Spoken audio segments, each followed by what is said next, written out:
So in this video, I'm excited to share with you my mindset when it comes to improvisation. We're going to use an A minor vamp, and I'm just going to talk openly about different ideas that you can start implementing to make your solos a lot more interesting. We're going to cover things like enclosures, chromatic approaches, using intervals when you're improvising, different contrasts, how to develop an idea, how to repeat an idea, and so much more. It's going to be a very fun session. I'm really looking forward to it. So let's begin.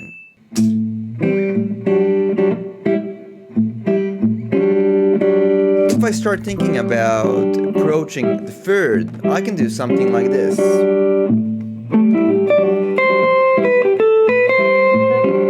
I had this entire structure with a drop 2 entering a minor third.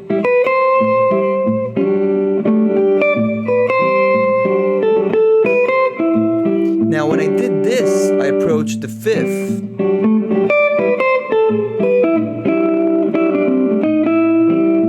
And the chromatic thing you just heard me play,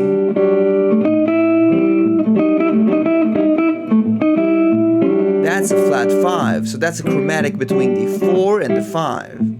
So let's put that together. Drop 2, entering a minor third by a half step. A diatonic construction into the 7, which is just something I feel like playing right now. An enclosure to the 7. Enclosure meaning I'm surrounding that 7 with both notes from both sides. And I have something like this.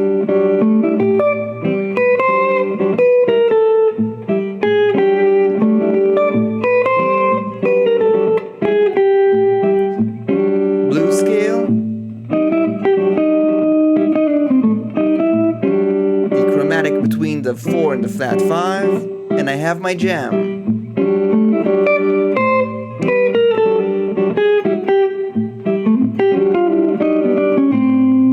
Can also use a chromatic from the flat 5 to the flat 3.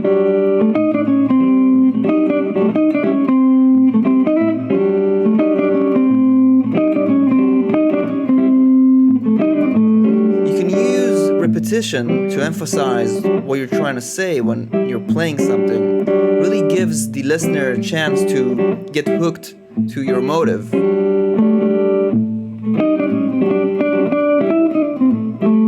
going to repeat that.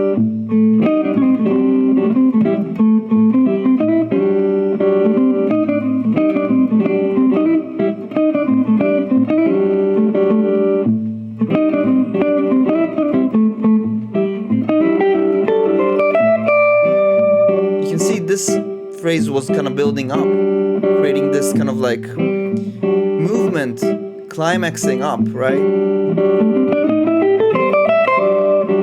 And notice the dynamics. I also use dynamics to emphasize.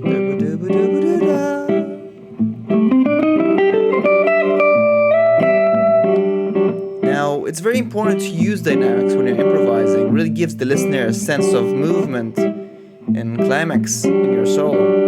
Let's talk about playing this down an octave.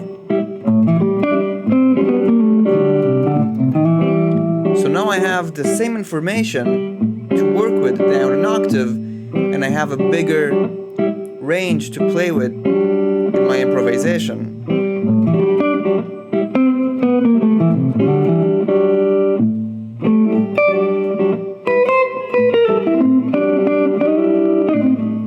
You see, that's even gonna emphasize more of the idea, because I can repeat something down an octave and then repeat it up an octave.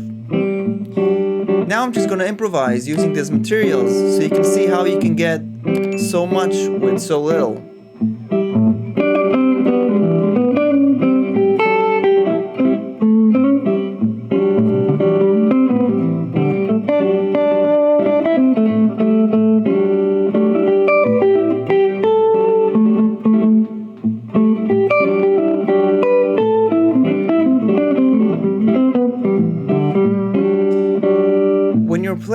it's really cool to introduce some intervals, like maybe the interval of a fourth.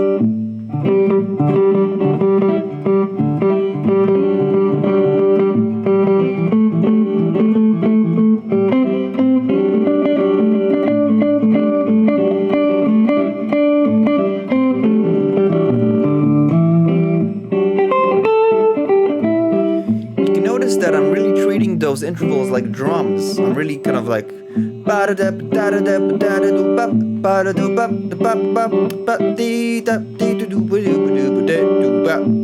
really thinking about the rhythm there.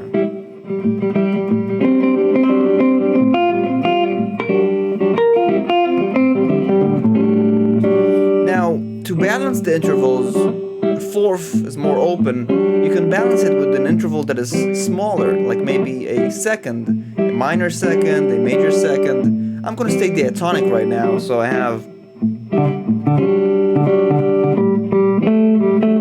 I'm getting this kind of like sus arpeggio here.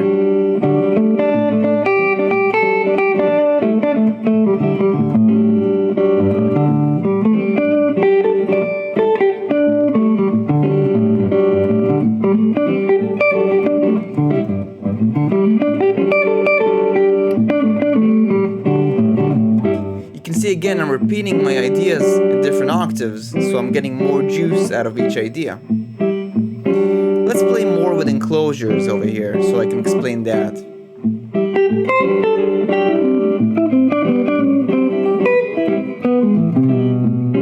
So that idea was kind of like enclosure to the third, approaching the second. I can do the same idea into the 7, maybe into the natural 6, that Dorian sound.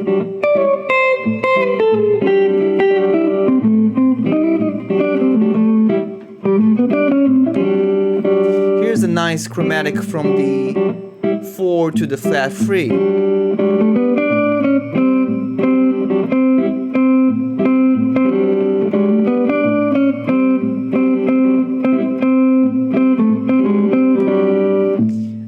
Is called a line cliché. You're basically moving from the third to the root, third to the major 7, third to the 7, third to the 6. Try that out.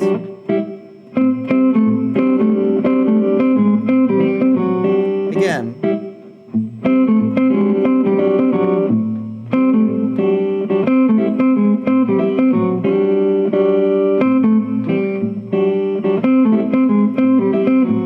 That up an octave.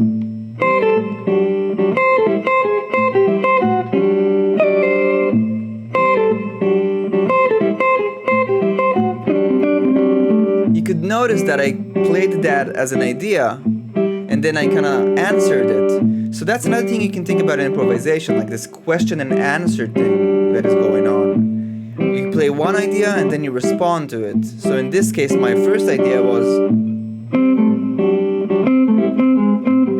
my answer, then I can go back to the original idea and then improvise.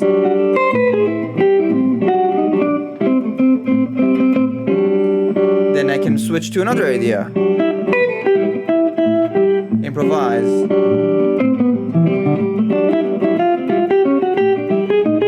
Repeat the same idea. Improvise.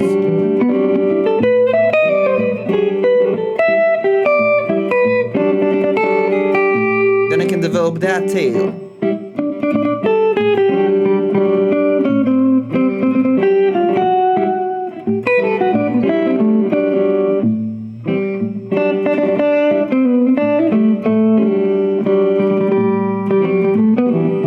You see, that's how you can start developing ideas, because you're repeating something and that's now the new idea that you're going to interact with. So you're creating this endless loop of ideas that can be developed. So for example, you play an idea, you repeat that, you improvise in between, and then you find a new idea, you develop that, you improvise in between that new idea. So you see how that goes. So that's a certain way you can improvise. And everything you can do is just like repeat, repeat, repeat whatever you're playing until you had enough, and then move to the next thing.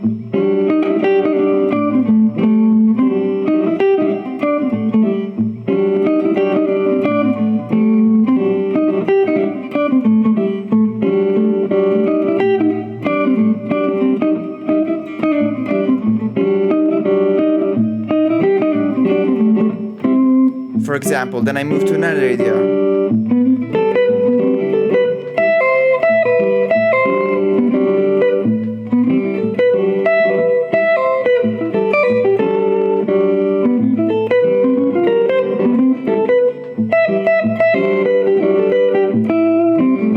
You can notice that I kind of used theme and variation over there as well to make it more interesting. Of course, you can keep going forever with those videos, but I really love making those videos because it's an opportunity for me to explain something that is almost unexplainable, like the real-time moment improvisation. Of course, if you really want to know all the fundamentals so you can improvise over changes, no matter where you are, with all the different elements, that's exactly why I have a full system, step-by-step, the Galactic Modern Guitar series that you can check out on my website, weissguitar.com, or simply click the link in the description of this video. That's where you're really going to master the fundamentals, acquire the language, and unleash your own ideas and your own creativity. When it comes to studying the guitar, it's a really endless journey where we keep learning fundamentals, we keep maintaining fundamentals, we keep acquiring language, and we keep learning different ways we can play around and utilize that kind of language and fundamentals into something that we feel like it's our own voice, it's our own message. And that is really something that is evolving through listening a lot to music and discovering your own taste in phrasing, your own taste in music, which is the best indicator to the voice you're trying to develop. And our taste is ever changing, just like our style. So it's really important to be very, very open and very tapped into your own intuition so you can really discover what it is you want to play, what it is you want to do. And never really compare yourself to others, just really seek for your own voice. That's the way I approach it. And I really enjoy these videos because they give me an opportunity to openly share what's going on in my mind when I'm improvising, which is mostly subconscious. But there are things like theme and variation, question and answer, developing an A and responding with a B.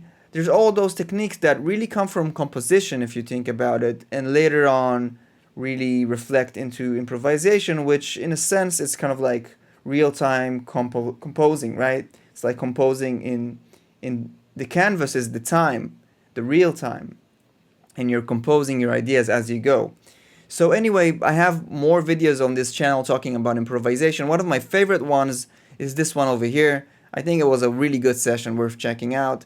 As always, please make sure to subscribe and like and share this video. I'll see you in the next video, and thanks for tuning in.